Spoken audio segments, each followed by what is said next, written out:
Hi friends, నమస్తే. నేను మీ నాగేష్ గంగుల. యాక్చువల్గా నాకు ఈ మధ్య కొంతమంది మిత్రులు సలహా ఇచ్చింది ఏంటంటే బిఎస్ఎన్ఎల్ గురించి వీడియో చేయండి అని. అలాగే ఇంకొంతమంది చెప్పింది ఏంటంటే అంబానీ గారి గురించి వీడియో చేయండి అని.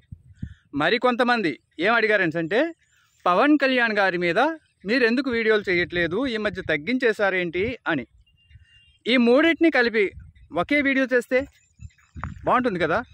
కాన్సెప్ట్ అయితే మనం ఒకదానికొకటి లింక్ చేయక్కర్లా. ఎందుకోసంటే వారు అలా సెట్ అయ్యారన్నమాట. నిజానికి మీకు ఆశ్చర్యం కలిగించే ఒక విషయం చెప్పనా, చాలా ఆశ్చర్యం కలిగించే విషయం. అదేంటి అంటే పవన్ కళ్యాణ్ని చూసి అంబానీ గారు నేర్చుకున్నారు బిజినెస్ చేయడం ఎలా అన్నది పవన్ కళ్యాణ్ గారిని చూసి నేర్చుకున్నారు అని నాకు అనిపిస్తుంది. అసలు సిచ్యువేషన్ ఏంటనేది మీరు వింటే కనుక మీకు కూడా క్లియర్గా అనిపిస్తుంది. ఏమని, పవన్ కళ్యాణ్ నిజంగా businessman, the great businessman. ఆయనంత గ్రేట్గా ఎవరు బిజినెస్ చేయలేదు అనిపిస్తుంది. అది ఏ విధంగా అనేది మీకు ఇప్పుడు ఉదాహరణతో సహా చెప్తా.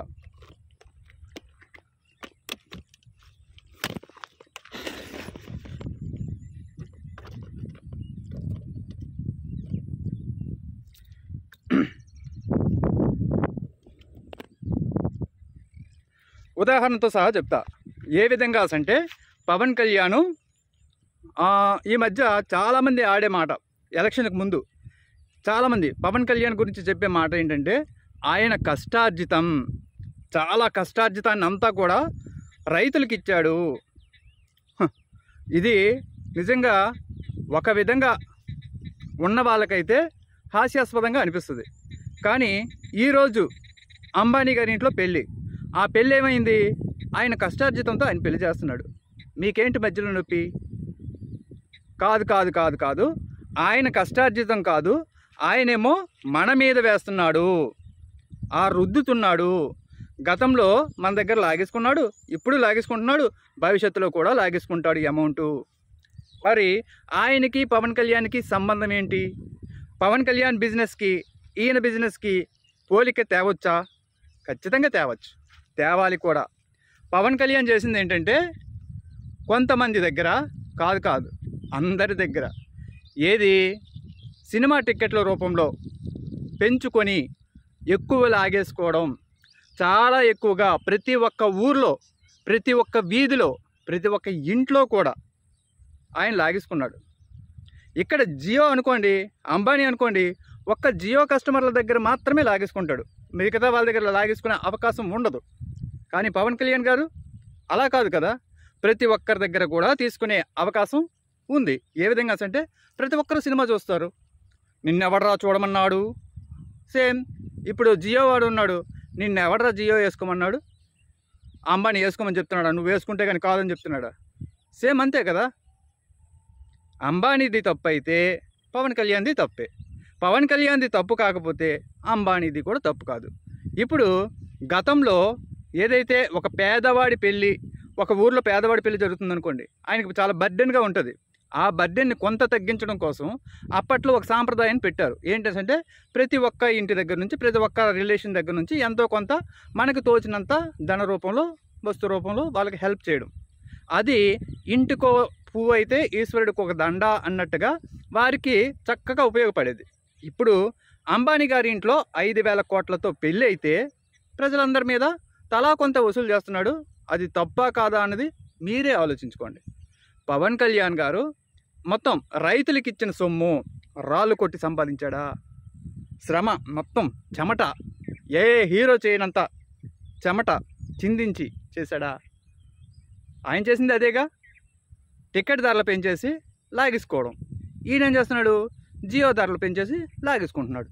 Same to same. మరి బిఎస్ఎన్ఎల్ గురించి, బిఎస్ఎన్ఎల్ అయితే నాకు తెలిసి బిఎస్ఎన్ఎల్ ఒకప్పుడు 10,000 కోట్ల రూపాయల లాభాల్లో ఉండేది, తర్వాత 60,000 కోట్ల నష్టాల్లోకి వెళ్ళిపోయింది. ఎలా వెళ్ళిపోయింది, ఎందుకు వెళ్ళిపోయింది?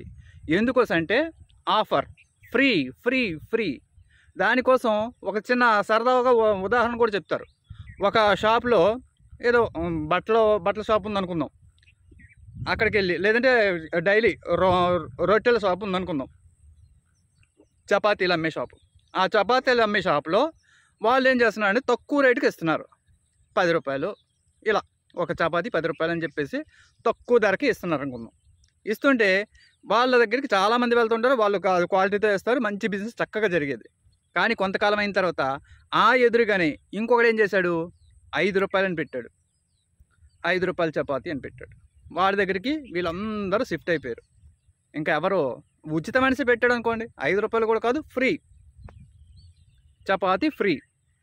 కొంతకాలానికి ఏమైందంటే వీళ్ళు ముందు ఏదైతే 10 రూపాయలకి ఇచ్చారో వాళ్ళు ఎక్కువ లాభాల కోసం చేయలేదు కదా, ప్రజల కోసం పని చేయడం కోసం చేశారు.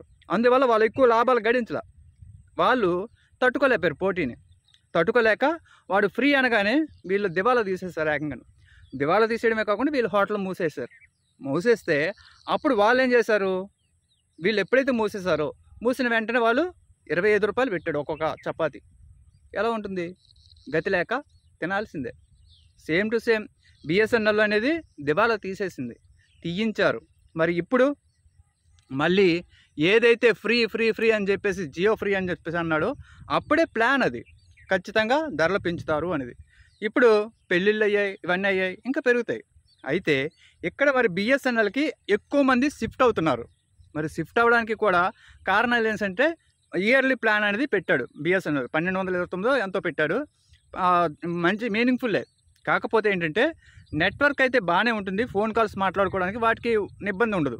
ఎక్కడికి వెళ్ళినా సరే దేశం మొత్తం మీద కూడా రోమింగ్ కూడా ఫ్రీ.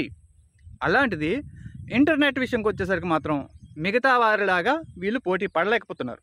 కానీ టాటా వారు ఇప్పుడు వీరితో టైఅప్ అయ్యి 4G 5G టవర్స్ కూడా 2025 కల్లా తీసుకొస్తారనే పట్టుదలతో పనిచేస్తున్నారు.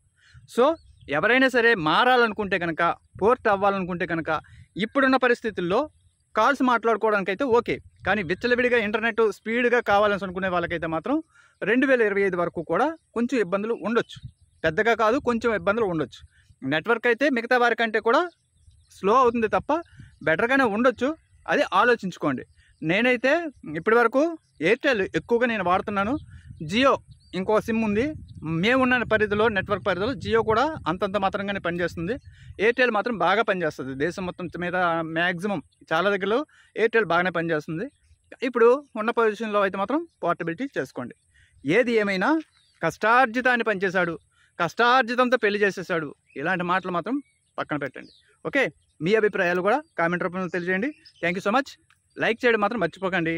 ఒకవేళ సబ్స్క్రైబ్ చేయకపోతే వెంటనే సబ్స్క్రైబ్ చేసుకోండి. బాయ్.